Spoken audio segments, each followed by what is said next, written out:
ওখানে প্রায় মুসলিমদের জমি বেশি, জানেন তো, মুসলিমদের জমি বেশি।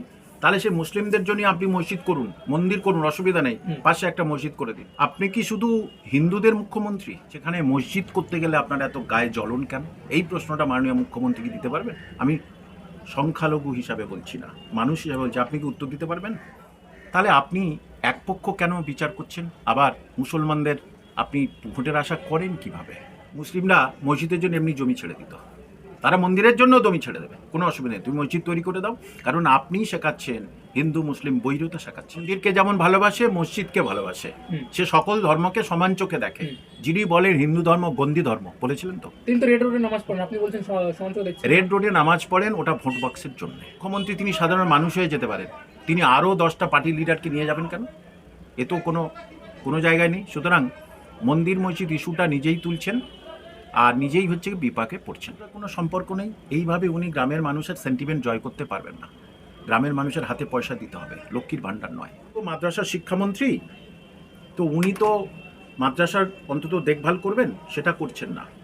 হ্যাঁ, এবং আরটা বলবো, এই যে মাদ্রাসার যারা আনেরের মাদ্রাসা, এদের মধ্যে ঐক্যতার অভাব আছে, একতার অভাব আছে। এরা কখন কাকে কি বলে সেটা জানার নেই। মুসলমানরা ঠিকভাবে ঐক্যবদ্ধ হতে পারছেন। ঐক্যবদ্ধ হতে মানে হিন্দু বিরোধিতা আমি বলছি না, নিজের পিঠ বাঁচানোর জন্যে তাদের ঐক্যবদ্ধ হতে বলছি। এই বাংলায় মানে মমতা ব্যানার্জি মুসলিমদের জন্য 0%ও করেনি, ওটা দিবা স্বপ্ন। আমি তো অন্তত সংখ্যালঘু সেন্টিমেন্ট জানি, বুঝি। সংখ্যালঘু ছেলেমেয়েরা আসে, তাদের দেখে আমি বুঝি তারা যদি সত্যিভাবে এখানে হিন্দু খুব বেশিভাবে তারা উন্নতির দিকে নেই, মানে শিক্ষিত, আর মুসলমানরাও তো নেই। স্যার, 26-এর ভোট যতই এগিয়ে আসছে, মমতা বন্দ্যোপাধ্যায় কি তত হিন্দুত্ববাদী হয়ে যাচ্ছেন? একের পর এক মন্দির উদ্বোধন করছেন, দুর্গাঙ্গনের ভিত্তিপত্র স্থাপন হলেন, তিনি মহাকাল মন্দিরের ঘোষণাও করলেন। আমি ওনার কাছে একটি প্রশ্ন, একজন নাগরিক হিসাবে, সংখ্যালঘু হিসাবে না, নাগরিক হিসাবে, আপনি কি শুধু হিন্দুদের মুখ্যমন্ত্রী? সবাই তো জানে যে আপনি মুসলিমদের ভোটে যেতেন। তাহলে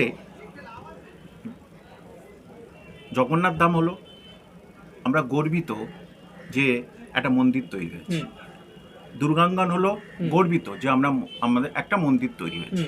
কিন্তু এই পশ্চিমবঙ্গে হিন্দু মুসলিম পাশাপাশি সহাবস্থান, মন্দির মসজিদ পাশাপাশি সহাবস্থান, সেখানে মসজিদ করতে গেলে আপনার এত গায়ে জ্বলন কেন? এই প্রশ্নটা মাননীয় মুখ্যমন্ত্রীকে দিতে পারবেন? আমি সংখ্যালঘু হিসাবে বলছি না, মানুষ হিসাবে বলছি, আপনি কি উত্তর দিতে পারবেন? তাহলে ধর্ম নিয়ে রাজনীতি কে করছে? কে করছে বলুন? আপনি তো একটা বলতে পারেন আমি একটা মসজিদ করে দেবো, যদিও সংখ্যালঘুরা আপনার মসজিদ আদায় বসে নেই। গ্রামে গ্রামে সংখ্যালঘুরা চাঁদা দিয়ে মসজিদ তৈরি করে, সেখানে তারা নামাজ আদায় করে। তাহলে আপনি এক পক্ষ কেন বিচার করছেন? আবার মুসলমানদের আপনি ভোটের আশা করেন কিভাবে? তার মানে এটা উনি যদি ভেবে থাকেন যে মুসলমান ভোট আমার আছে, হিন্দু ভোট আমার কাছে চলে যাচ্ছে, মন্দির করি, মহা ভুল কথা বলবেন। উনি ভোটের সময় মিলিয়ে নেবেন, মুসলিম ভোট আর মমতা ব্যানার্জির কাছে নেই।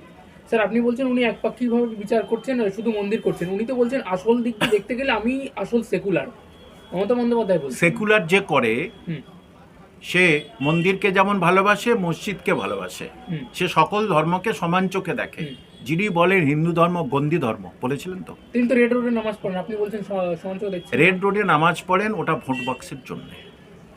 সেদিন পবিত্র দিন, সে পবিত্র দিনে আপনি কি সেখানে মুসলমান কথা বলবেন কেন? ঈদ সবার উৎসব, দুর্গাপুজো যেমন সবার উৎসব, ঈদ সবার উৎসব, সেখানে আপনি ওকে যাবেন কেন? আর এক শ্রেণীর লোক আছে যারা ওনাকে নিয়ে যেতে ওখানে বাধ্য করে। কেন?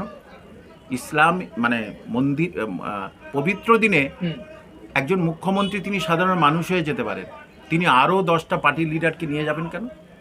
এ তো কোনো জায়গায় নেই। সুতরাং মন্দির মসজিদ ইস্যুটা নিজেই তুলছেন আর নিজেই হচ্ছে বিপাকে পড়ছেন। স্যার, এই দুর্গাঙ্গনের যে জমি, সেই জমি নিয়ে একটা বিবাদ তো চিরকাল ছিলই। জমির যে কৃষকদের থেকে নেওয়া হয়েছিল, সেই কৃষকদের এখনো টাকা দেওয়া হয়নি বলে এমন একটা অভিযোগ উঠছে। কোন জমি? দুর্গাঙ্গনে? সেটা উনি ভালো বলতে পারবেন যে ওখানে প্রায় মুসলিমদের জমি বেশি, জানেন তো, মুসলিমদের জমি বেশি। তাহলে সে মুসলিমদের জন্য আপনি মসজিদ করুন, মন্দির করুন, অসুবিধা নেই, পাশে একটা মসজিদ করে দিন। তবে তো বলবো আপনি কি বলবো, সংস্কৃতিপন্না মুসলমান, এবং আপনি অসাম্প্রদায়িক একজন মুখ্যমন্ত্রী। কি বল, নিশ্চয়ই পাঠক পাঠিকা যারা ভাবছেন আমি ঠিক বলছি।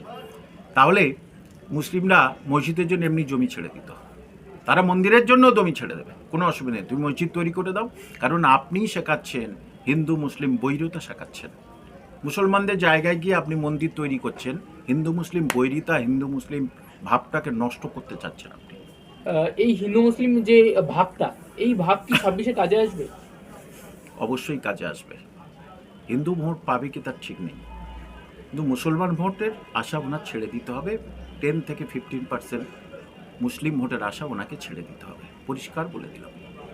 তিনি আজকে একটি জনসভা থেকে দাঁড়িয়ে বলছেন, আমি গ্রামে জন্মেছি, গ্রামের আল দিয়ে হেঁটেছি, গ্রামে ধান কেটেছি, আমি রান্না শিখেছি। রাজ্যের মানুষ এই সমস্ত জেনে কি করবে? এটার সঙ্গে ওটা কোনো সম্পর্ক নেই। এইভাবে উনি গ্রামের মানুষের সেন্টিমেন্ট জয় করতে পারবেন না। গ্রামের মানুষের হাতে পয়সা দিতে হবে, লক্ষ্মীর ভাণ্ডার নয়। তাদের করে খাওয়ার রাস্তা করে দিতে হবে। পরিযায়ী শ্রমিক হয়ে যাচ্ছে গ্রামে গঞ্জের মানুষ, ন্যূনতম চাকরি নেই, ঠিক আছে, ন্যূনতম কাজটুকু নেই। তিনি পরিযায়ী শ্রমিকদের উদ্দেশ্যে বলছেন যে আপনারা বাইরে কেন আছেন, রাজ্যে ফিরে আসুন, আমরা আপনাদের কর্মসংস্থান। 5,000 টাকায় তাদের চলবে সংসার, সেখানে 20-25 হাজার টাকা তার মাসে ইনকাম করে। 5,000 টাকা তারপরে এদের আবার পার্টি মানে যে মানে ভাগ দিতে হবে। তাহলে কেউ এসেছে দেখাতে পারবেন? কেউ এসেছে কেন? তাদের একটা দোকান করে দিক, তাদের আত তৈরির একটা মেশিন কিনে দিক, নানা রকম আছে তো। তিনি মহাত্মাশ্রী করবেন বলছেন, কর্মশ্রীকে মহাত্মাশ্রী করবেন, 100 দিনের কাজ দেবেন বলছেন। 100 দিনের কাজ দিলেই কতদিন আগে দিয়ে দিতে পারতেন। ভোটের আগে এই সমস্ত আজগুবি কথা উনি বলেন, বলতে ভালোবাসেন, বলুক, সেটা বলুক।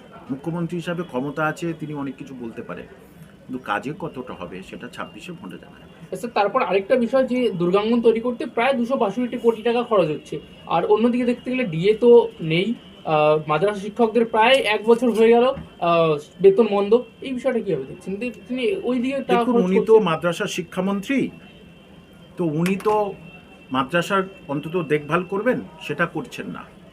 হ্যাঁ, এবং আরটা বলবো, এই যে মাদ্রাসার যারা আনেরের মাদ্রাসা, এদের মধ্যে ঐক্যতার অভাব আছে, একতার অভাব আছে। এরা কখন কাকে কি বলে সেটা জানার নেই। আমাকে হঠাৎ আজকের বলছে এত লোক হয়েছে, আমরা কি করব, আপনি একটু দেখুন।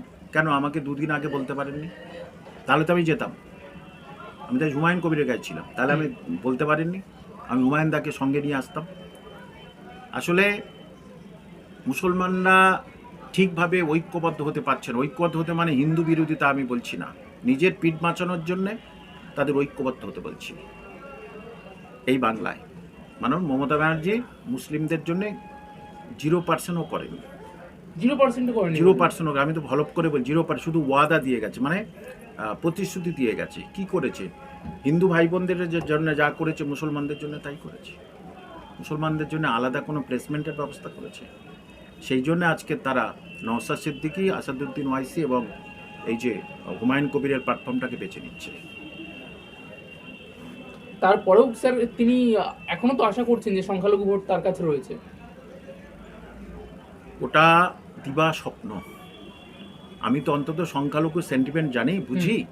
সংখ্যালঘু ছেলেমেয়েরা আসে, তাদের দেখে আমি বুঝি যা বলছেন সেটা ঠিক বলেননি, পুরো ভুল তথ্য মানুষের কাছে দিচ্ছে। ওইভাবে ওই আশায় উনি আছেন। স্বরাষ্ট্রমন্ত্রী অমিত শাহ তিনি বঙ্গোপসাগরে আছেন, তিনি একাধিক মন্তব্য করেছেন প্রেস কনফারেন্সে। তিনি বলেছেন যে একটা সময় ছিল যখন বাংলা থেকেই সবকিছু শুরু হতো, বাংলাতেই সবকিছু প্রথমে হতো, কিন্তু এখন তৃণমূল সরকার আসার ফলে সেই জিনিসটা পুরোপুরি ধূলিসাৎ হয়ে গেছে। এবার কি বঙ্গের মানুষ সেই জিনিসটা বুঝতে পারবে? দেখুন, বঙ্গের মানুষের মনের আর উপরে তো কিছু নেই। মানুষের মনকে, মানুষের ভোট দেওয়ার অধিকারকে শ্রদ্ধা জানায়। তারা যদি সত্যি ভাবে এখানে হিন্দু খুব বেশিভাবে তারা উন্নতির দিকে নেই, মানে শিক্ষিত, আর মুসলমানরাও তো নেই, যে সুতরাং অমিত শাহ বলেছেন, এবারে মানুষজন বুঝবে কোনটা সত্যি আর কোনটা ঠিক, সেই অনুযায়ী তারা ভোট দেবে।